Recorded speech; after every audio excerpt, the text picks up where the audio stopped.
যে আপনি যেহেতু একজন সংগঠক, ক্রিকেট নিয়ে কাজ করছেন, তাছাড়া বিশ্ববিদ্যালয়ের শিক্ষক হিসেবেও কর্মরত আছেন, এই দুইটা জিনিস কিভাবে মেনটেন করেন?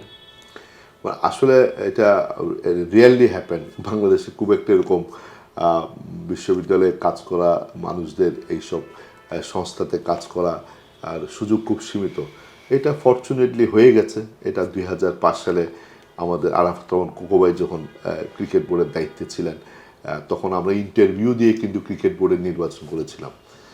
তখন কিন্তু প্রকৃত সংগঠকদের এবং আমাদের মতো দু একজন যারা একাডেমিক লোক ছিলাম তাদের মূল্যায়নের একটা সুযোগ ছিল, যেটা দিন দিন কমে যাচ্ছে। তো আমি এটাও প্রত্যাশা করব যে এখানে যারা প্রকৃত যারা সংগঠক আছে এবং আমাদের স্পোর্টসটাকে যদি আমরা যদি একাডেমিক ডেভেলপমেন্ট করতে না পারি স্পোর্টসে, আপনি বিশ্বের সবগুলো দেশ যদি আপনি দেখেন, ওই সব দেশে physical education sports science university হয়ে গেছে। আমরা কিন্তু এখনো আমাদের দেশে আমরা সাবজেক্টে আমরা অনেক যুদ্ধ করে আমরা চট্টগ্রাম বিশ্ববিদ্যালয়ে এটা ইন্ট্রোডিউস করেছিলাম। এটা এটা অনেক লম্বা কাহিনী। এটা পারমিশন দিতে এটা মানে আমাদেরকে অনেক যুদ্ধ করতে হয়েছিল, কারণ ইউজিসির যে অবজারভেশন ছিল যে আমাদের এই ফিজিক্যাল এডুকেশন স্পোর্টস সায়েন্সে কিন্তু আমাদের একাডেমিক লোক নেই, কারা এটা পরিচালনা করবেন। তো আমরা শেষ পর্যন্ত তাদেরকে বোঝাতে সক্ষম হয়েছি যে আমরা যারা আছি তারা এটা শুরু না করলে এই ব্যাকগ্রাউন্ডের উচ্চশিক্ষার কাউকে তো আমরা ভবিষ্যতে পাবো না, শুরু একটা জায়গা থেকে করতে হবে। তো এটা আমাদের কোনো আর্থিক সংশ্লিষ্টতা ছাড়া আমরাই 8-10 বছর এই ডিপার্টমেন্ট চালিয়েছি, এখানে স্টুডেন্টদেরকে পড়িয়েছি। আলহামদুলিল্লাহ এখন কিন্তু আমাদের 2-3টা ব্যাচ মাস্টার্স কমপ্লিট করেছে। এখানে অনেকগুলো ছেলে পিএইচডি করার জন্য বিশ্বের বিভিন্ন দেশে তারা গেছেন, তারা উচ্চতর গবেষণা করছেন বিভিন্ন ফিল্ডের উপরে।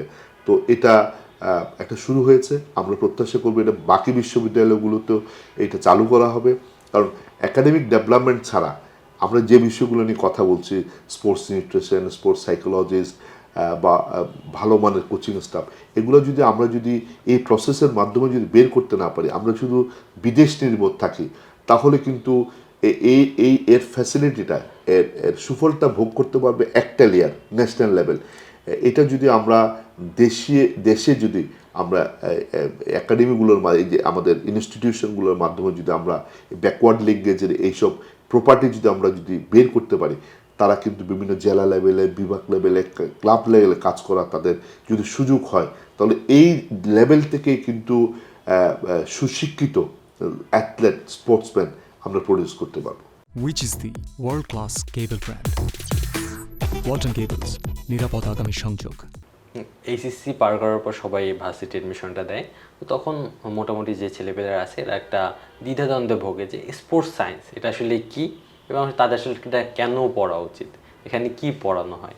তো শিক্ষার্থীদের উদ্দেশ্যে যদি কিছু বলতেন যে আসলে এখানে কি হয়, এটা আসলে দ্বিধাদ্বন্দ্বে ভোগে। এটা প্রথম বছর আমরা চালু করার পরে এটা আমরা স্ট্রাগল করেছি। আমরা আমাদের যে পার্সোনাল কানেকশনস আছে তার মাধ্যমে আমরা আসলে কাউন্সিলিং করে কিন্তু স্টুডেন্টদেরকে ভর্তি করিয়েছি। এখানে কিন্তু ভেরি ইন্টারেস্টিং সাবজেক্ট এই ডিপার্টমেন্টটা। এখানে ধরুন স্পোর্টস জার্নালিজম আছে, স্পোর্টস নিউট্রিশন আছে, এখানে বায়োমেকানিক্স আছে, এইখানে স্পোর্টস সাইকোলজি আছে, স্পোর্টস সোশিওলজি আছে, স্পোর্টস হিস্ট্রি আছে, স্পোর্টস রুলস অ্যান্ড রেগুলেশনস আছে। এই সাবজেক্টগুলো মানে এত বেশি ফর অ্যাথলেট, স্পোর্টসম্যান, আমাদের এই স্পোর্টসের যেই এরিয়াটা আছে এই এরিয়াটার জন্য এত বেশি গুরুত্বপূর্ণ। এখানে যে মানে বিভিন্ন টেকনোলজিক্যাল যে স্পোর্টস টেকনোলজি ইন স্পোর্টস মতো সাবজেক্ট এখানে কিন্তু আছে। তো এগুলো যদি আমরা শিখতে পারি, জানতে পারি, এবং স্পোর্টস অ্যানালিস্ট আছে যেটা সামি ভাই কাজ করছেন এবং is one of the pioneer এই দেশে, আমি সবসময় এটা বলে থাকি যে is one of the pioneer in this field. এই লোকগুলোকে কিন্তু আমরা কিন্তু ব্যবহার করতে পারছি না। আমাদের এমনিতেই একাডেমিক লোকের সংখ্যা কম, যারা আছে তাদেরকেও কিন্তু আমরা সেইভাবে অনার করতে পারছি না।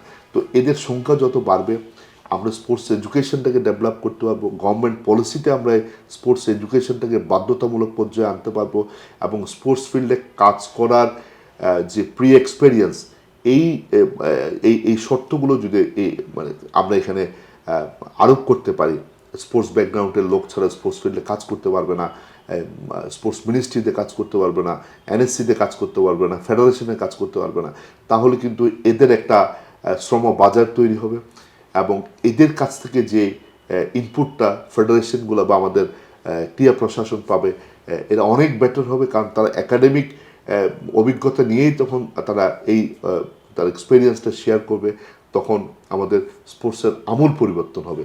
এবং এটা শুরু করতে না পারা পর্যন্ত আমরা কিন্তু আমাদের স্পোর্টসটাকে নিয়ে খুব বেশি একটা আশা আমরা দেখতে পাই না। কারণ আমি একটা গেমসে চিফ দ্য মিশন হয়ে যখন গেছি তখন আমি হতাশ হয়েছি যে আমরা কোথায় আমাদের পার্শ্ববর্তী দেশগুলো বা অন্যান্য দেশগুলো পৌঁছে গেছে, আর আমরা মানে এখন শুরুই করতে পারিনি এসব বিষয়ে। তাছাড়া কিছুদিন আগে ঢাকা বিশ্ববিদ্যালয়কে বিসিবি একটা মোটা অঙ্কের অ্যামাউন্ট দেয় স্পোর্টস নিয়ে কাজ করার জন্য। আপনার শোনা যায় যে আপনিও আসলে চেয়েছিলেন বিসিবির কাছ থেকে, তো এটা আসলে কতটা ইম্পর্ট্যান্ট? আপনি চাইছিলেন চট্টগ্রাম বিশ্ববিদ্যালয়ের জন্য, প্রতিটা বিশ্ববিদ্যালয়ের জন্য কতটা ইম্পর্ট্যান্ট যে বিসিবির কোষাগার থেকে কিছু ইনভেস্ট করার জন্য অ্যামাউন্ট দেওয়া উচিত কিনা? আমি বর্তমান যিনি ক্রীড়ামন্ত্রী আছেন ওনার যথেষ্ট ভালো ইচ্ছা আছে, অনেক পরিকল্পনা আছে। আমি এসব বিষয় নিয়ে ওনার সাথেও কথা বলেছি। আমি ওনাকে অনুরোধ করেছি যে আমাদের যে বিশ্ববিদ্যালয়গুলো আছে এই বিশ্ববিদ্যালয় প্রত্যেকটা বিশ্ববিদ্যালয়ে কিন্তু খেলার মাঠ, সুইমিং পুল, ইনডোর ইনবিল্ট কিছু ফ্যাসিলিটিস আছে এবং এই সব ফ্যাসিলিটিসগুলোকে যদি আমরা আরও ডেভেলপ করতে পারি এবং এগুলোকে আমরা যদি আমাদের যে গবেষণার কাজে আমাদের কাজে ব্যবহার করতে পারি এবং এইগুলোকে যদি আরও যদি রিচ করতে পারি, যেমন ক্রিকেট বোর্ড ঢাকা বিশ্ববিদ্যালয়কে 2 কোটি টাকার অনুদান দিয়েছে, এটা নিয়ে আমাদের প্রশ্ন আছে। কারণ why Dhaka university, why not Chittagong university আর আদার ইউনিভার্সিটি? এফিলিয়েটেড বডিগুলো কোন ক্রাইটেরিয়াকে ঢাকা ইউনিভার্সিটিকে দিয়েছে, এটা কিন্তু প্রশংসনীয় উদ্যোগ। এবং এই টাকাটা কোথায় ব্যয় হবে, স্পেসিফিক কোন এরিয়ার ডেভেলপমেন্টের জন্য ব্যয় করা হবে, এগুলো কিন্তু স্পেসিফিক করে দেওয়া উচিত ছিল। কারণ এই টাকা আজকে প্রায় 3-4 মাস বা 5 মাসের মতো হলো, এইটার কিন্তু কোনো আমরা দৃশ্যমান কোনো ডেভেলপমেন্ট বা এটা কোনো ব্যবহার কিন্তু আমরা কিন্তু দেখিনি। সুতরাং ক্রিকেট বোর্ড যখন এই অর্থটা দিবে, অর্থায়নটা করবে, এটা স্পেসিফিক করা উচিত কোন ডেভেলপমেন্টটা তারা করবে এবং তাদের সাথে কন্ট্রাক্ট করতে হবে যে আমরা এই ফ্যাসিলিটিসগুলো ক্রিকেট বোর্ড কীভাবে এনজয় করতে পারি, শেয়ার করতে পারি। কারণ স্পেসিফিক যদি না হয়, আমরা বিশ্ববিদ্যালয়গুলো বা কোন প্রতিষ্ঠানকে আমরা অর্থ দিলাম, এই অর্থের ইনপুটটা তো আমরা পাবো না। কারণ এই মাঠটাতে বিশ্ববিদ্যালয় একটা খেলার মাঠে অনেকগুলো ইভেন্ট আয়োজিত হয়, ক্রিকেট কীভাবে বেনিফিটেড হবে, ক্রিকেট বোর্ড কীভাবে বেনিফিটেড হবে, এই বিষয়গুলো আরও যাচাই বাছাই করে এখানে কিন্তু ইনভেস্টমেন্টটা করা উচিত।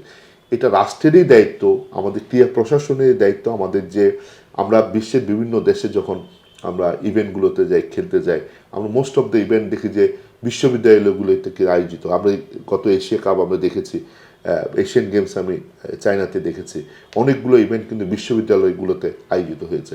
ইসলামিক সলিডারিটি গেমস আমি দেখেছি টার্কিতে, যেটা হচ্ছে মোস্ট অফ দ্য ইভেন্ট আয়োজিত হয়েছে কিন্তু বিশ্ববিদ্যালয়ে। তো সুতরাং আমরা যদি আমাদের যে বিশ্ববিদ্যালয়গুলো আছে, আমাদের যে ইনফ্রাস্ট্রাকচার আছে, আমাদের যে ওখানে শিক্ষিত যে আমাদের যারা কর্মরত যারা কর্মকর্তা বা টিচাররা আছেন, তাদের সাথে যদি আমরা জয়েন্টলি যদি এই কাজগুলো করতে পারি, তাহলে কিন্তু আমাদের স্পোর্টস অনেক বেশি বেনিফিটেড হবে।